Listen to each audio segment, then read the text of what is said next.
All the reaction and, of course, analysis coming. 1-1 at Stamford Bridge. I just wonder, after the turbulent time United have had, what that will do, Premier League-wise, just to the whole group, to get a result like that. Yeah, it should give them a bit of confidence. You know, going to a Chelsea team that have been playing really well, especially coming away with a point, is, you know, it can only be positive, really.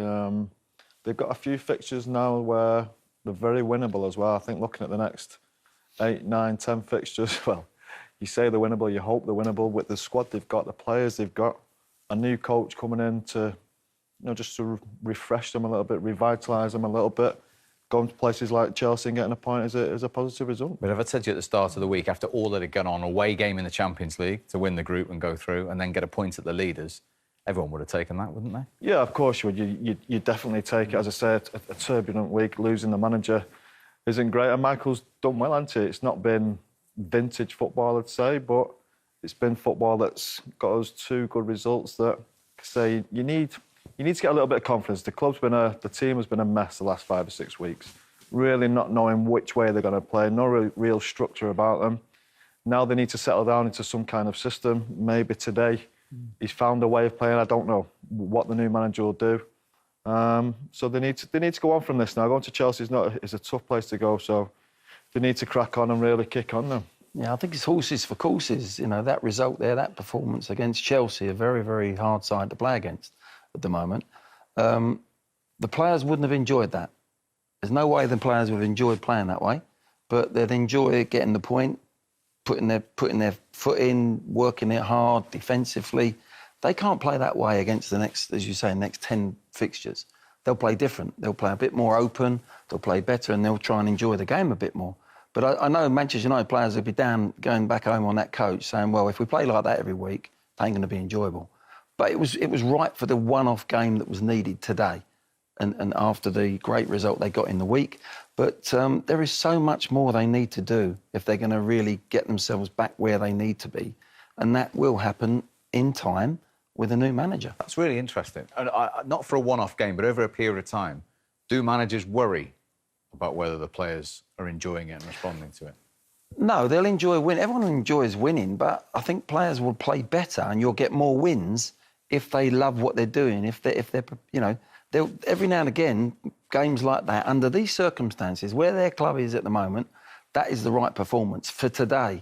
When they pick the side, Ronaldo out before the game, I'm looking at it from a manager's point of view, thinking, OK, those 3 solidness in midfield is where Chelsea's strengths are. They've got the 2 little inside forwards, the 2 deep midfield players. That's their strength. And he's tried to smother that. And he did that today.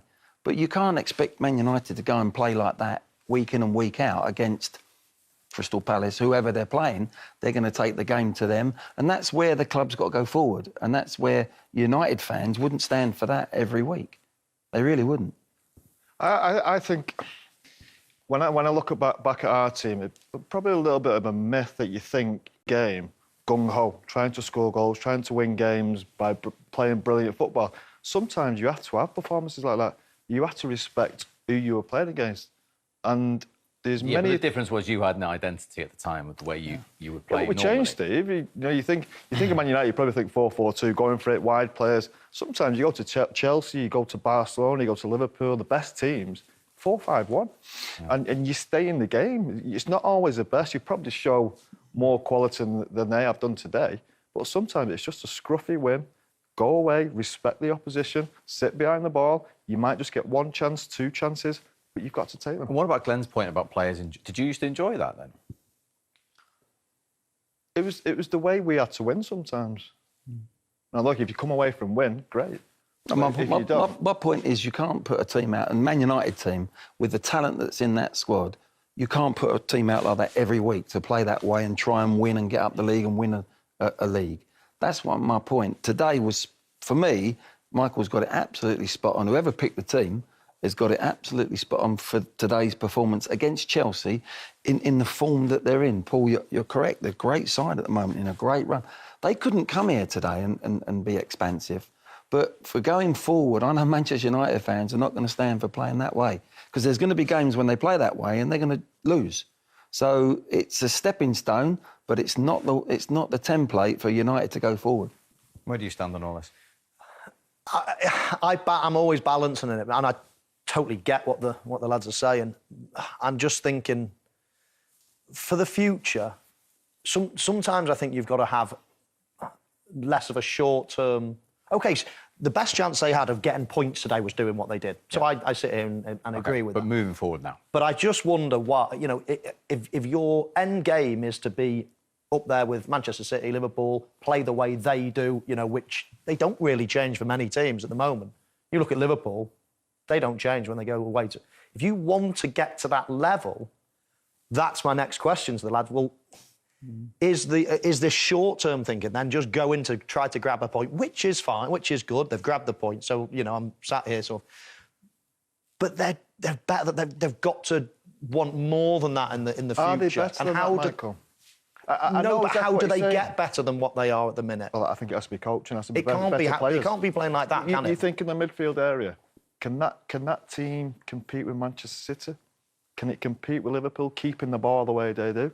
The quality's not there, Michael. No, and I don't disagree that the quality's not there, but what I'm saying is, if that's Burnley, if that's Brighton, if that's a lot of teams in this league, I get why you would chop and change and think, right, we're playing Norwich at home this week, we're going to play a bit more. Now we're going to Man City, let's show it. But I just think if you're trying to get to that top level, like Manchester United are, I can't then accept that you're going to keep going to half the teams in the league away from home or against the good teams at home and play like that team. Because you're never going to get better. They won't play like that. It's only against the best teams they're going to play like. They get forced to play like that. But how do they improve if they keep... Well, it's got to be down to a coach. If you've got the same squad of players, and we're saying this squad of players potentially are as good as Chelsea's, it then has to be down to the coach. To play that system and play that team was the best they could do today. And if Chelsea had a couple of shots from distance and they didn't create any chances, and then you go, well, that's working. But it wasn't like that. We could be sitting here quite easily. De Gea's made a great save with his foot. He's tapped one on the bar. Rudiger at the end there. If United have lost that game, we're sitting here going, my word, they can't play like that. And they've learned nothing. Exactly. So what I'm saying, they've got the point which they needed. The point was more important than the performance or the way they played. They needed a point at Chelsea. Now they've got a good run of fixtures where I think they're going to go, right, there's a platform now to go and let's improve it, whoever the manager is. But at this moment in time, they were very, very close. I mean, the first goal doesn't happen normally. That's a schoolboy error from Jorginho. They break away and they get themselves 1-0 up. You know, half-time, there's no way they'd have been sitting there thinking we're going to go 1-0 up in this game the way we're playing. They'd only had 2 touches in Chelsea's box in the first half. And those touches are not possessions. They're probably a flick off somebody's toe. That was their performance up until half-time. They're now 1-0 up. They get the result, but they cannot play that way and expect to actually progress back to the United where they want to be. And it's going to take time, but I don't think United fans will stand for that against lesser teams. They won't. No, there's no way they will. And my point is that's the way. With this squad of players, that's the way they have to get points against the big teams. It's the only way they could do it. They can't go toe-to-toe with them. Now, they'll go next week and they'll play against... Well, Thursday night is Arsenal, for instance. Yeah. So what would you do differently on Thursday to what we saw today? We'll play centre-forward for a start. I think Cristiano will play. I think the 2 wide players will still probably play. Possibly play 2 of the midfield players instead of 3 of them. So Fernandes comes in as well, instead of a Matic or Fred. And they've been more attacking. But Arsenal are nowhere near the quality of Chelsea. They're nowhere near the quality of Liverpool. They're nowhere near the quality of Manchester City. I think that's a terrible result today for Chelsea. Shocking result for them at home, going for the league against a United team who have been battered, really battered the last 4 or 5 weeks. I think it's a terrible result for Chelsea. Time. It hasn't been a recognisable Manchester United plan. Has it surprised you in any way, the way they've approached this? No, not at all. I don't think it's surprised us, but it's, even though all the stats, everything looks as if it's favouring Chelsea, actually Manchester United are in a decent enough position here. They've kept a clean sheet. It's exactly what they wanted to do, to grow into the game, and they haven't been, you know, the Manchester United team that we expect, that we've seen of old.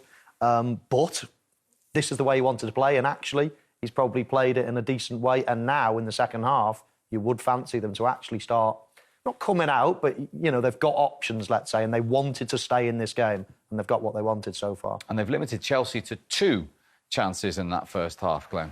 Yeah, I mean, Chelsea have got to up their game as well. But, for me, United have played with the handbrake on. They really have. But they've got in. This is where they've got away with it. Hudson-Odoi, I think, has got to really whip that higher. If he lifts that and puts a bit of whip on it, you can't not take them chances at this level. Poor defending from Lindelof. And De Gea just puts his foot out. Werner's looking for it. He's saying, can you pass to me? No. Hudson-Odoi's done the right thing, but just sticks his left ankle out, gets a touch. But that is probably the best chance of the whole game. Werner is waving his arms. He's not on. No. I just think, just literally lift it a foot. I don't even think you have to go that high just to go over De Gea's foot. Talking to De Gea, he gets a touch on this, Scholes, doesn't he? Yeah, he does. Just a faint one, but I think it was probably enough. I think that could have been dipping in, actually. I think Chelsea have been brilliant in this game. Apart from that final bit, that last bit of finishing, in and around the box, they haven't been great. Everywhere else, I think they've been really good. What about Manchester United's approach, particularly when they get in the Chelsea half? Quite narrow, you saw right at the start. That was right at the start, yeah. It was like almost a different way of playing, really wanting to press high straight away. But this lasted about 5 minutes, Steve. They couldn't really keep this going. As we see, this is probably the first 5 minutes. I think Sancho, he's got to stop that ball going to the full-back. He approaches the centre-half all wrong, and they're out. But, yeah, you've got to be fit to play that way. You can't just bring it on all of a sudden from 2 days working with Michael Carrick since the Villarreal game. Totally different from the way they played over there. You need work at this. And if the new manager has had this influence, this could take 4 or 5 weeks to get anywhere near up to it. This could take 4 or 5 weeks to get anywhere near up to it. This could take 4 or 5 weeks to get anywhere near up to it. And like I said, I think Chelsea at times, some of the football they've played has been really good. It's just that final bit they're missing. But United, they're still in the game, as Michael said. At 0-0, you're always in the game. You're seeing Chelsea putting some lovely moves together because, quite frankly, United are not pressing correctly together. But at the end of the day, there's a punt in the end. Look what happens. The ball drops down. It's a poor header from Matic. And again, there's spare players. Chelsea, when they pick their heads up, they've got 2 spare players to play to. And Ziyech there trying to chip the keeper, sort of a semi-shot come cross. But, there's spare players on the pitch for Chelsea everywhere. And Hudson-Odoi here really has got to be alive. There's a little overlap. It's a great ball. What a ball that is. And Hudson-Odoi suddenly becomes the wing-back for a split second. He's got to arrive round the back there, and they're in for a goal. But United have got to improve with the ball. Would your concern be if Chelsea get the first goal here, what United can then do? Well, that was my concern right at the outset. When you're playing a really defensive team like Manchester United are, the last thing you want to do is concede early because you've really got no options. Then you're just trying to stay in the game until later on when you can change things a little bit. So as much as they haven't been brilliant, Michael Carrick will absolutely be delighted with where he's at half-time now. Now he's thinking, right, go and do that again for the next 10, 15 minutes. And then we might start thinking about going and win the game. I think to start with, he wanted to stay in it. His mind might start changing the longer the second half goes.